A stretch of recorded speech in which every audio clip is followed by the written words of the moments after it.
So what do you do when you got a sink that's just not draining properly?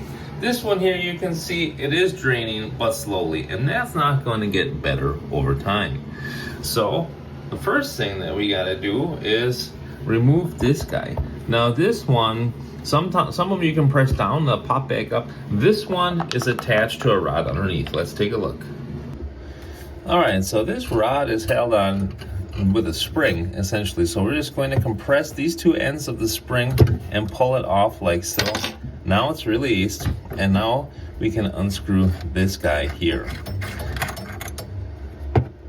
And that is what was holding it in. Now let's look up above again. So now we can pull this guy out of there and see, oh, that's pretty gross. Dang, that might be all we need to fix right there. So I'm just going to clean that off. That's pretty disgusting. And then see if it works. All right, so I can see there's more gunk in there. So what you can do now is just use any kind of implement. You can get a snake, for example, or whatever they call them at Home Depot, just this plastic thing with the hooks on it. Or if you got a hanger that you can put like a hook on the end of the hanger. All right, so I don't have a special tool, so I'm gonna sacrifice a hanger. If you have a wire hanger, just know these are real handy. You can bend these into whatever shape you want usually. So I'm just gonna kind of straighten it out a little bit, and I'm gonna make a hook at this end here.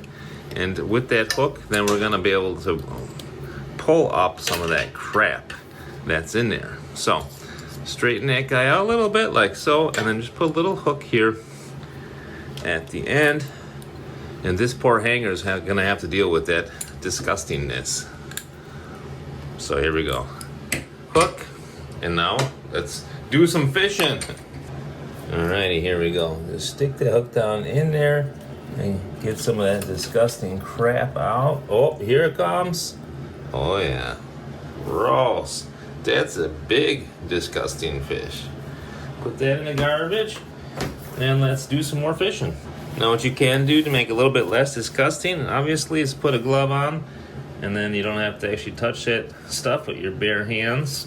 But there's more in there, so let's get some more.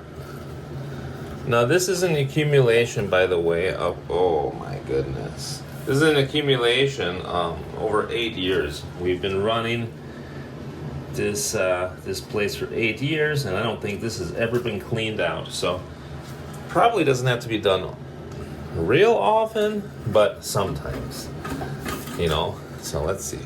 Now I think it's pretty clear, and I think once we get this guy reconnected, we can give her a shot. Just make sure that you get all that gross stuff out of there. Okay, so now you can see it's nice and clear. Can you see the bottom? So no more junk in there. And if I just turn this on, you'll see it drains down completely now. Very nice. So now it's time to put the stopper back in. But what I want to show you is another thing. If that wouldn't have worked, what you probably would have to do then next is check this guy. They call this the P-trap because it's kind of P-shaped. And you just have to loosen it up there and there. And there's probably going to be more gross stuff in there if it's still clogged. But looks like that fixed my problem. All right, now to do the rest in reverse order, we got to stick this ball stopper back in there. So just like so, just like so, and screw that guy on. And now before you tighten this all the way, you got to make sure that you're able to manipulate it like so. So that's working. Now I'm going to finish tightening it. I forgot that step. And now we can just see which hole to put this in. Okay, so it was the hole 1, 2, 3, 4 from the bottom that allows me to manipulate it and knead it the way it needs to go. All right, guys, thanks so much for watching the video. I hope it helped. And if so, hit that little helpful button down below. Until next time, wish you guys a good day.